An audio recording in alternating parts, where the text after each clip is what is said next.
Hello साथीहरू, आँपको सिजनमा आँपको अचार त बनाउनै पर्यो वर्षौँ टिक्ने गरी। यो त वर्षौँ टिक्छ नि त यसरी स्टोर गरेर राखेपछि।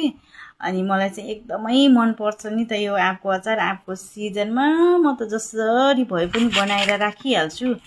अनि आज चाहिँ म आँपलाई धोइधाइ गरेर काटिरहेको छु। यो काट्न चाहिँ साह्रै गाह्रो भयो, खोया लागिसकेको रहेछ। अनि गाह्रो भयो काट्न सानो सानो आँप, एकदम अमिलो हुन्छ अनि अलिक छिट्टै पाक्दो रहेछ कि पाकिहाल्छ। अनि त्यही भएर पहिल्यै खोइ लाग्ने बित्तिकै अचार काटेर बनाइहाल्ने हो। अनि म चाहिँ अब सुपोमा मजाले दिनभरि चर्को घाममा सुकाइदिन्छु। अनि आज चाहिँ म फेरि मरमसला यसमा हाल्ने मरमसला चाहिँ सौम्फ, तोरी, जिरा, धनियाँ अनि खुर्सानी मजाले पिसपास गरेर अनि यसलाई मोलिरहेको छु। मोलिसकेपछि अनि तोरीको तेल पनि तताएर राखेको छु।